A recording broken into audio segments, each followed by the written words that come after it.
ሰላም ነው ወይ? እንዴት ናችሁ? ውዴ ነኝ። ዛሬም እንግዲህ የእግዚአብሔር ቃል አብረን እንከፋፈላለን። ጊዜን በተመለከተ ነው ዛሬ ደግሞ የማካፍላችሁ። የእግዚአብሔር ቃል ጊዜን እንግዲህ የፈጠረ እግዚአብሔር ነው። ሁሉ ነገር የፈጠረ እግዚአብሔር ነው። ስለዚህ ማንም ሊሰራ የማይችልባት ጊዜ ትመጣለች የሚል ቃል አለ እግዚአብሔር ቃል ላይ ዮሐንስ ወንጌል ውስጥ እና ስለዚህ በጥንቃቄ እንድንጠቀምበት የተሰጠንን ጊዜ የእግዚአብሔር ቃል ይናገራልና ማንም ሊሰራ የማይችልበት ጊዜ ትመጣለች ይላል። ስለዚህ ያቺ ጊዜ ከመምጣቷ በፊት እኛ የተሰጠንን ጊዜ በጥንቃቄ ልንጠቀምበት ይገባናል ማለት ነው።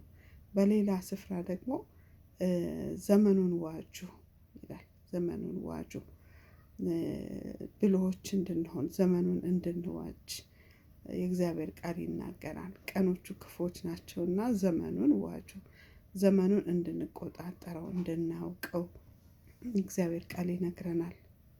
ስለዚህ ዘመኑን አውቀን ምን አይነት ዘመን ላይ እንዳለን አውቀን እንደ እግዚአብሔር ቃል ልንመላለስ ይገባናል ማለት ነው። እና ዘመኑ ምንድነው? አንዳንድ ሰው ዘመኑ ያው ነው፣ ሁልጊዜም ይመሻል ይነጋል ያው ነው የሚል ሰው አለ። በእርግጥ ይመሻል ይነጋል፣ ይህም የእግዚአብሔር ቃል ነው። መምሸትና መንጋቱ ደግሞ ጊዜ እየሄደ ጌታ የሚመጣበት ቀን እየተቃረበ ነው ያለነው። በአሁኑ ጊዜ ምልክቶቹ ሁሉ ጌታ የተናገረን ሊመጣ ያለበት እንደተቃረበ የሚነግሩ ምልክቶች ሁሉ ተሟልተዋል። ስለዚህ የኔ የዛሬው አጀንዳዬ፣ የዛሬው ኑሮዬ፣ የዛሬው ህይወቴ፣ የዛሬው ሀሳቤ ከእግዚአብሔር ቃል አንፃር ሲመዘን ምን ይመስላል? አሁን ደግሞ ዘመኑ ባለቀበት ጊዜ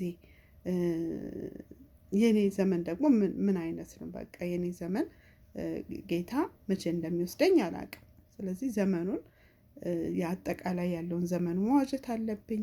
እኔም ደግሞ የምኖርበትን ዘመን መቼ እንደምወሰድ አላውቅም። ስለዚህ ከትላንት ይልቅ ዛሬ ደግሞ እየተጋሁ ልኖር ይገባኛል። እያንዳንዳችን ደግሞ በዚሁ መሰረት የራሳችንን ማሰብ አለብን፣ ዘመኑን ለመዋጀት ማለት ነው። ስለዚህ ከፊት ይልቅ የምንተጋ ራሱ ከፊት ይልቅ የሚለው ቃል ስናስበው በፊትም አሁንም የሚለው አሁን ላይ ቆሞ ነው እንግዲህ ከፊት ይልቅ የሚለው። ስለዚህ ይሄም ጊዜን ያሳየናል ማለት ነው።